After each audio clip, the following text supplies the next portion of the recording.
और चलिए pure politics की करते हैं शुरुआत। एक देश एक चुनाव की दिशा में एक कदम आगे बढ़ाते हुए केंद्र सरकार ने विपक्षी दलों के भारी विरोध के बीच इस बिल को बीते दिन लोकसभा में पेश किया। विपक्ष ने इस बिल का विरोध करते हुए बिल को जेपीसी के पास भेजने की मांग कर दी है। केंद्र सरकार ने संविधान संशोधन के लिए 2/3 बहुमत जुटाने की चुनौती और विपक्ष की मांग के मद्देनजर दोनों विधेयकों को जेपीसी में भेजने पर हामी भर दी। अब बिल पर जेपीसी का गठन हो गया है और एक देश एक चुनाव से संबंधित 8 पेज के इस बिल में जेपीसी को अच्छा खासा होमवर्क करना होगा।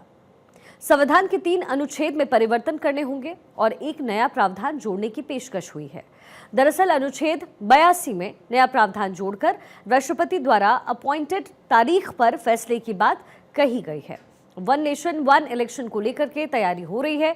जेपीसी के जो संभावित सदस्य हैं उसकी भी जानकारी आपको जल्दी से दे दें। फिर अदिति का रुख करते हैं। प्रियंका गांधी, मनीष तिवारी कांग्रेस के नेता, सुखदेव भगत कांग्रेस के नेता, रणदीप सुरजेवाला कांग्रेस से, संजय झा जेडीयू, धर्मेंद्र यादव सपा, हरीश बालियोगी टीडीपी से, पी विल्सन डीएमके के, श्रीकांत शिंदे शिवसेना शिंदे गुट से और कल्याण बैनर्जी टीएमसी से, वो भी इनके सदस्य रहने वाले हैं। ये भी जानकारी मिल रही है। हमारी पॉलिटिकल एडिटर अदिति नागर हमारे साथ कनेक्टेड हैं। अदिति, बिल तो आ चुका है लेकिन इसको पारित करना एक बहुत बड़ी चुनौती है क्योंकि 2/3 बहुमत ये एक सबसे बड़ी चुनौती इस समय बीजेपी के लिए है। अदिति, क्या आप तक आवाज पहुंच रही है मेरी?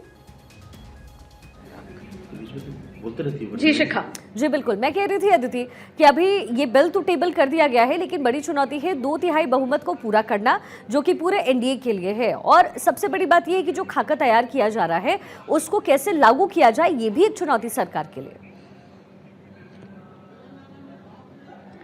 देखिए सबसे महत्वपूर्ण बात है कि जब ये सत्र शुरू हुआ या फिर मोदी सरकार का जब तीसरा कार्यकाल शुरू हुआ तो यही चर्चा थी कि किस तरीके से इस सत्र में या फिर इस कार्यकाल में कौन से बड़े बड़े बिल हैं जिसको इंट्रोड्यूस किया जाएगा। आप देखिए वन नेशन वन इलेक्शन को लेकर अभी से नहीं, लंबे समय से 2014 के बाद से प्रधानमंत्री नरेंद्र मोदी ने ये कहा कि ये आवश्यकता है आज की, और इसको लेकर अब इस सत्र में चाहे वक्फ बोर्ड की बात हो या फिर वन नेशन वन इलेक्शन, उसको इंट्रोड्यूस करने की बात थी।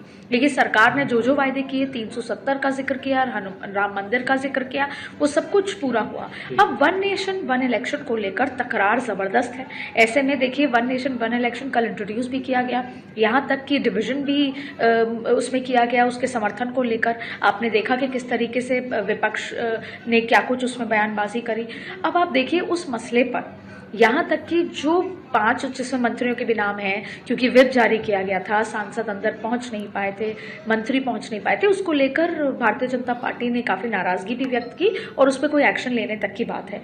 तो आप ये समझ सकते हैं कि वन नेशन वन इलेक्शन जब इंट्रोड्यूस हुआ या वन नेशन वन इलेक्शन सरकार के लिए कितना महत्वपूर्ण है। अब हम बात करते हैं चुनौतियों की, लेकिन इस चुनौतियों से पहले क्या क्या अब तक हो चुका है। देखिए रामनाथ कोविंद की अध्यक्षता में एक कमेटी बनाई गई, 18,500 पेजेस की एक रिपोर्ट तैयार हुई। रिपोर्ट में 5 मुख्य पॉइंट्स हुए। 8 ऐसे देश हैं जहां पर अभी वन नेशन वन इलेक्शन है, उसको स्टडी किया गया।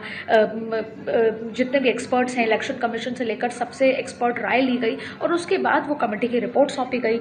ये शुरू हुआ था सितंबर 2023 में। फिर 18 सितंबर 2024 को जो कमेटी की मांगे थी, जो कमेटी के सुझाव थे, उसको कैबिनेट ने अप्रूवल दिया। फिर पिछली कैबिनेट में इस कैबिनेट ने इस बिल को भी अप्रूव कर दिया। फिर ये बिल इंट्रोड्यूस किया गया। अब आपको दें कि ये बिल जा रहा है जेपीसी में। जेपीसी में आपने देखा कि सदस्य भी लगभग सामने आ चुके हैं, विपक्ष के भी तमाम, प्रियंका गांधी से लेकर मनीष तिवारी से लेकर सभी लोगों के नाम भी सामने आ चुके हैं। अब जो चुनौती का जिक्र है, देखिए वन नेशन वन इलेक्शन को लेकर ये एक बहुत डिबेटेबल सब्जेक्ट है। अब 90 दिन के लिए कहा जा रहा है जेपीसी में जाएगा, कंसेंसस बनाने की कोशिश होगी, ये एक रिफॉर्म है, लेकिन ये संवैधानिक संशोधन है। अब बात आती है आंकड़ों की। किसी भी बिल को पास कराने के लिए आंकड़ों की जरूरत होती है और यहाँ पे कोई सामान्य 10 या 12 या 15 सांसदों की बात नहीं है। 545 सांसदों के इस लोकसभा की बात कर लें या राज्यसभा की बात कर लें, यहाँ पर अगर 2/3 बहुमत की बात करें तो लगभग 363 सांसद आपको आपके पक्ष में चाहिए। और अभी सरकार के पास लगभग 291 के आसपास सांसद हैं। उसके अलावा अन्य भी हैं, विपक्षी भी हैं। तो सीधा सीधा आंकड़ों की बात है और इस आंकड़ों की बात में सरकार की स्ट्रैटेजी अलग तरीके से चल रही है।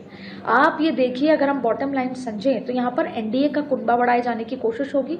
अब आप देखिए 2029 में जो इसमें सुझाव भी है और जो इस बिल में भी कहा जा रहा है कि अगला जो 2029 का चुनाव होगा वो वन नेशन वन इलेक्शन के तहत होना चाहिए।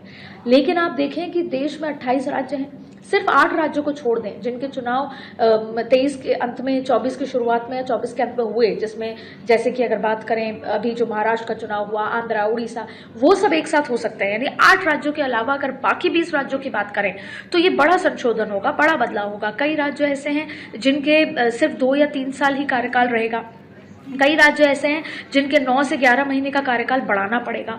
तो जाहिर तौर पे ये एक बहुत बड़ा फैसला है। तो ऐसे में विपक्ष ने क्या कुछ कहा, सरकार अपनी बात कर रही है, लेकिन ये बड़ा बदलाव है और सरकार को सीधा सीधा इसमें नंबर गेम, चाहे राज्यसभा की बात कर ले, 231 राज्यसभा का आंकड़ा है, उसमें भी उनको बहुमत चाहिए होगा। तो जाहिर तौर पर यहाँ आंकड़ों की लड़ाई है और अगले एक साल के अंदर बिल्कुल चुनौती बहुत बड़ी है। और अदिति, आप जानती है कि बाबा साहेब का मुद्दा जो है बड़े जोर शोर से कांग्रेस उठा रही है। समय